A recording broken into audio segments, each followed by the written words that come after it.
Hey everybody, welcome to Trading Capital Trade Alerts Analysis.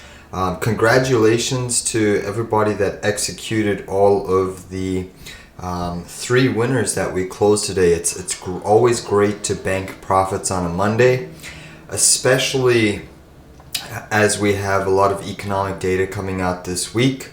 And then we also have, it is a short week, being that Friday the markets are closed due to the holiday, and the fact that we have Options X on Thursday. So when you have the CPI number coming out, a short week, and Options X all within the same week, things tend to get a little volatile. That's why it's always great to take money off the table, especially when we do have a lot of shorts out there. I have been accumulating some longer day trade positions, so that's, you guys aren't privy to my day trades, but I have been going long certain positions because I believe that the sentiment has turned too bearish again too quickly. And with Options X, I honestly think there's been a lot more puts on the market, which means that I think institutions will pop it away from that max pain price, or so they'll pop the markets to the max pain price, which I believe is more so to the upside, just in the short term. That being said, Alcoa is one of the great trades that we closed. We've actually rinsed and repeated Alcoa twice now, and today was the third time that we closed it. The clear reason why we closed it down here was that it hit your gap fill. So notice these two times these sell-offs came very close to hitting your gap, but it never completely filled it. Today you completely closed that technical gap. We exited the trade also because you've had 1, 2, 3, 4, 5, 6, 7, 8, 9 daily red candles in a row. Now mind you, this has been lots of choppy and reversals, so parts of these candles were green and then they are reversed. But nonetheless, even if you go from here, you're on a 1, 2, 3, 4, 5 red candles in a row into a key technical gap. So we decided to take profits. We banked just over 11% on Alcoa. And one of the reasons, again, if you look back to why we shorted it, you had clear resistance. You had a 2000 pivot, 2008 pivot, and 2022 pivot. So 3 different cycle periods, all coinciding with the same triple top area. So it was a no-brainer for the short. Do I ultimately think Alcoa has more downside? I certainly do. I think you come back all the way to 57 at some point. Obviously with the war, aluminum, commodities, inflation, it's been getting a boost due to it being an aluminum play. But in the short term, we could see a little bounce. If it somehow floated up to this 93 area or this pivot high again, we would absolutely look to short it again. Okay? Jumping to Tesla. Tesla's a tricky one. I do think there's substantial more downside in Tesla. In the long term, I think you break all the way to the 500 level, potentially lower. In the short term, you're going to find some support at these levels. Notice how you have all these wicks and pivots, and you look to where you closed the most on each day. So there's 4 closes on this line, plus you have your impulse move breakout candle to the upside.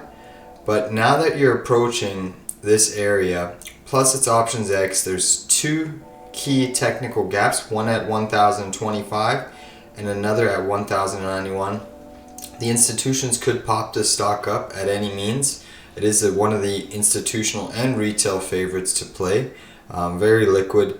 But that being said, it's another one that we banked profits on. It was a substantial amount in terms of a percentage of our portfolio, so it's good to run with our profits and look for the next trade setup, as the risk to reward ratio has been, definitely it's fallen to the downside here. So I do think you find support at the 50, these 2 major pivots. I ultimately think you have to test the lower range of the channel, but I think you're going to get a bounce, maybe in the center point of this channel.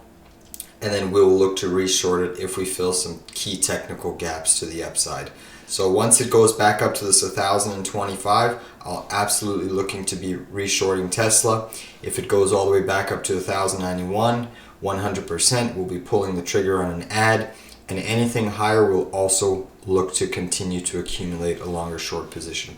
That's the beauty of it. These stocks don't go straight down.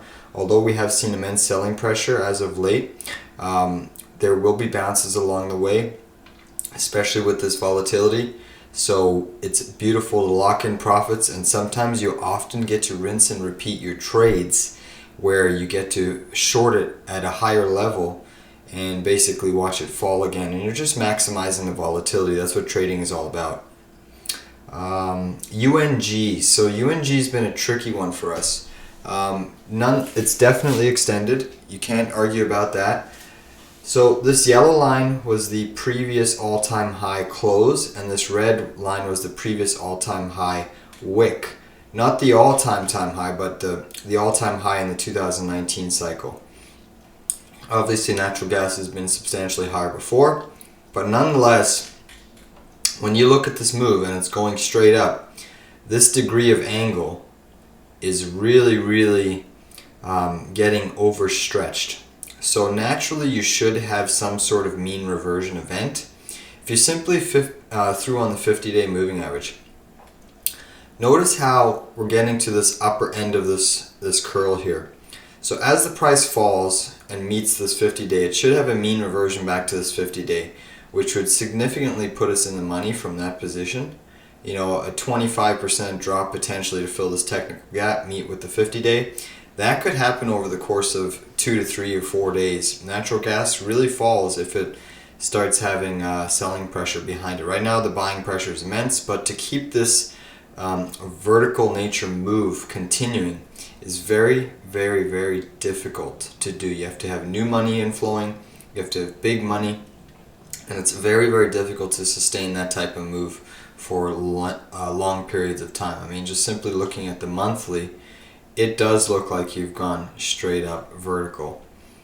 So you notice you're running into key resistance here. You have a pivot top, pivot bottom. Those should act as resistance. You have substantially pulled away from the 50-day moving average, even on the monthly basis. So you should have a mean reversion again. And then when you just want to look at, I don't use the RSI that frequently. However, we're going to incorporate it at this point in time because I think it's very clear. It tells a clear story and picture. When we look at the RSI down here at the bottom, you notice that when you had your blow off top in November of 2018, which was this peak up here, that was a substantial move, and look where the RSI went. Now, look where our RSI is. That was the most overbought the RSI has ever been in natural gas's history. So then you flip to 2021, you hit that pivot high, and you've also flipped to 2022, you've hit that pivot high. So natural gas is once again the most overbought condition on the monthly chart it has ever been. So the likelihood of this triple top playing out and falling to the downside, there's a high probability that this has a mean reversion of at least 20 to 30%, in my opinion.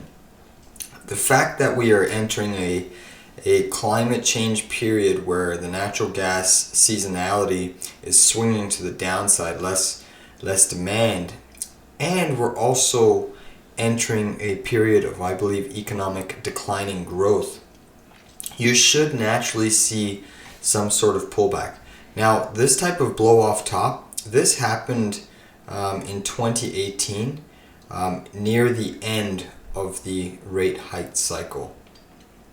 Just keep that in mind. So we'll have to monitor natural gas. It is very strong. I still think we have a mean reversion. Again, you have some key technical gaps here. Your first one's at 20.2, sorry, just above 20, where you'll have your first level of minor support. And then your second big one is here in the middle, 1750-ish. And then ultimately 1510 will be your last big technical gap before it eradicates that full move. Now, I definitely think you come down to fill this gap, and then this one here maybe in the next 1 to 3 weeks. But natural gas tends to have these blow off tops, but nonetheless it has had a substantial measured move. It's into resistance. It's the most overbought it's ever been, so we'll have to monitor it day by day. Bitcoin, we've issued a couple Bitcoin trade alerts today as well, or a couple crypto trade alerts. We bought Bitcoin. Our reason why we bought Bitcoin, if we simply draw a little bit of trend lines here.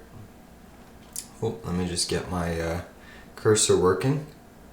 So Bitcoin, you found some support in and around these two pivot tops here. This was your original impulse move breakout candle that set this big move going. And this was probably the hype rally leading up to the Bitcoin conference. When the Bitcoin conference arrived, all of a sudden you get this tremendous downside pressure. Now this is a natural retrace of this pattern. So with Bitcoin selling off pretty sharply over the last several days, you've now cut through the 50-day and through the center point of this channel. You've hit resistance on the impulse move. There's naturally going to be support here.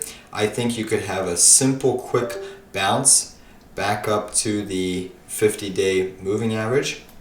So yeah, Bitcoin has definitely found some support here today. We were happy to pick up Bitcoin at the support level after it has had a significant, quick, sharp decline. We also picked up Ethereum, which we'll go over, and Chainlink. They're just starter positions, so we have plenty of room to accumulate. The reason we picked up Bitcoin here is you've had a nice, beautiful retrace. You slice through the 50-day moving average and the center point of this channel, and you've ran directly on a one-day bar move into support. So the support that we were watching is over here, these two pivot top closes. Also, it was your breakdown before you had this massive sell candle. And this is your impulse move breakout before this beautiful move started, which was the hype before the Bitcoin conference in Miami. And then as soon as the Bitcoin conference arrived, you inevitably started selling off. Excuse me. So another reason why we added, we always want that dual factor. One trend line isn't enough. If you take these pivot lows, you've ran into support right there. There's a bunch of pivot lows right there, and you've just beautifully hit that support level today. So that's a secondary dual factor. I do think eventually you break that and start heading lower. That being said, we're starting to accumulate over here. I also think we will have to definitely play the bottom of this channel for a bounce, an accumulation. So we'll definitely be adding if the price keeps trending lower. I'm still in the camp that there's a favorable small bounce to occur. In the event that it doesn't, we're still buying in the lower range of this channel, just a starter position, and we have plenty of room to add to our overall position. If we hit the lower end of this channel, then there should be definitely major support there.